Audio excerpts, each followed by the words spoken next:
राधे राधे दोस्तों, मैं हूं डॉली शर्मा की रसोई एंड दुनिया में आप सभी का बहुत बहुत स्वागत है। दोस्तों, आप सभी को सकट चौथ की हार्दिक शुभकामनाएं।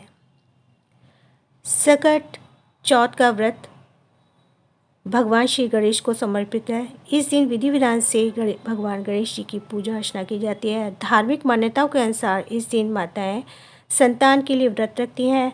सकट चौथ का व्रत रखने से संतान निरोगी और दीर्घायु होती है। मान्यता है कि भगवान श्री गणेश की कृपा से सभी बिगड़े काम भी बन जाते हैं।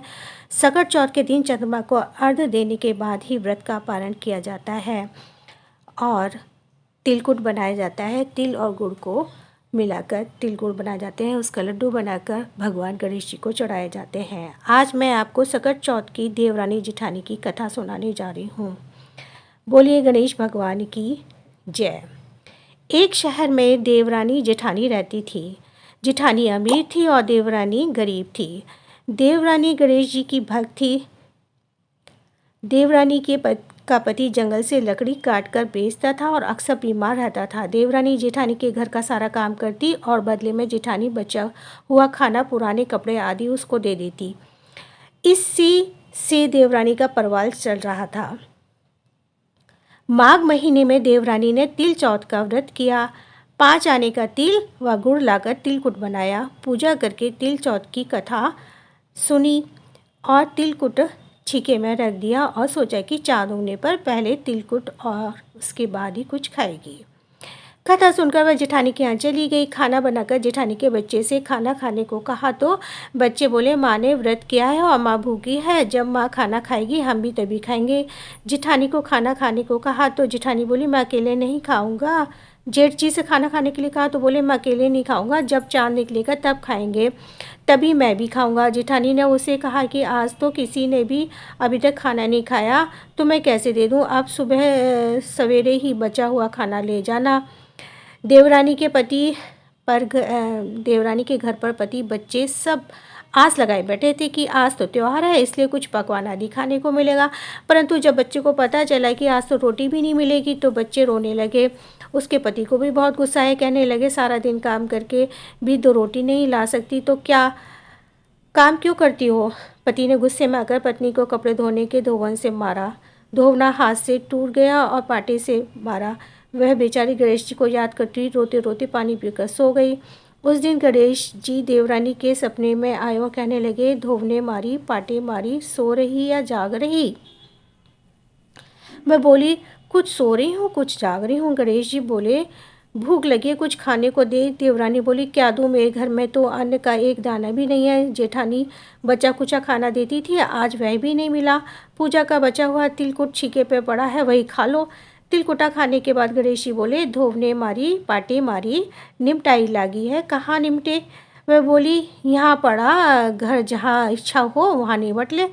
फिर गणेश जी बच्चे की तरह बोले, आप कहाँ पहुँचूँ।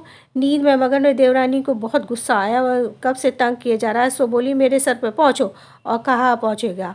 सुबह जब देवरानी उठी तो देखकर हैरान रह गई कि पूरे घर में हीरे मोती से जगमगा रहा है। सिर पर जहाँ विनायक जी पोंछना करके गए थे वहाँ हीरे का टीका बिंदी जगमगा रही है। उस दिन देवरानी जेठानी के यहाँ काम करने नहीं गई। बड़ी देर तक राह देखने के बाद जेठानी ने बच्चों को देवरानी को बुलाने भेजा।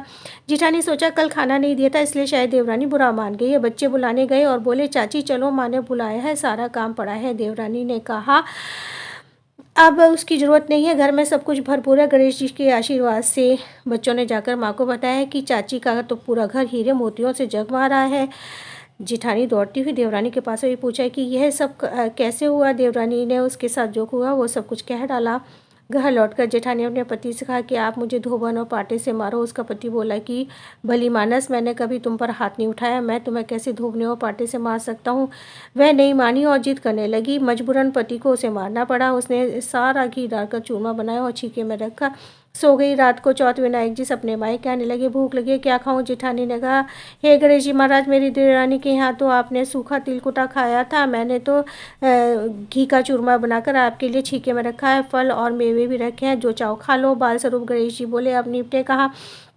जेठानी बोली उसके यहाँ तो टूटी फूटी झोपड़ी थी, मेरे यहाँ तो कंचन के महल है, जहाँ चाहो निबट लो। फिर गणेश जी ने पूछा पहुँचूँ कहाँ? जेठानी बोली मेरे ललाट पर बिंदी सी पहुँच लो। धन की भूखी जेठानी सुबह सुबह जल्दी उठी, सोचा घर हीरे जवाहरात से भरपूर होगा, पर देखा तो पूरे घर में गंदगी फैली हुई है, तेज़ बदबू आ रही है, उसके सिर में भी बहुत गंदगी लगी हुई है। उसने कहा हे गणेश जी महाराज जी, है आपने क्या किया? मुझसे रूठे और देवरानी पर टूटे।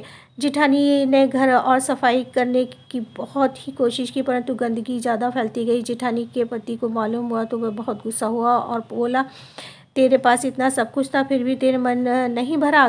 परेशान होकर चौथ ने गणेश जी से मदद की विनती करने लगी। गणेश जी ने कहा देवरानी ने इससे जलन के कारण तूने जो किया था वह उसी का फल है। अब तू अपने धन में से आधा धन उसे दे, तभी सब साफ होगा। उसने आधा धन बांट दिया, किंतु मोहरे की एक हांडी चूल्हे के नीचे गाड़ रखी थी। उसने सोचा किसी को पता नहीं चलेगा और उसने उस धन को नहीं बांटा। उसने कहा हे गणेश जी, अब तो अपना ही है बिखराव समेटो। वे बोले पहले चूल्हे के नीचे गड़ी हुई मोहरे की हांडी सही ताक पर रखो, तभी 2 सुई के 2 हिस्से कर। इस प्रकार गजानन ने बाल स्वरूप में आकर सुई जैसी छोटी चीज़ का भी बंटवारा किया और अपनी माया समेटी। हे गणेशी भगवान, जैसी आपने देवरानी पर कृपा की वैसी सब पर करना। कहानी कहने वाले, सुनने व हुंकार भरने वाले सभी पर कृपा करना, लेकिन जेठानी को जैसी सजा दी वैसी किसी को मत देना।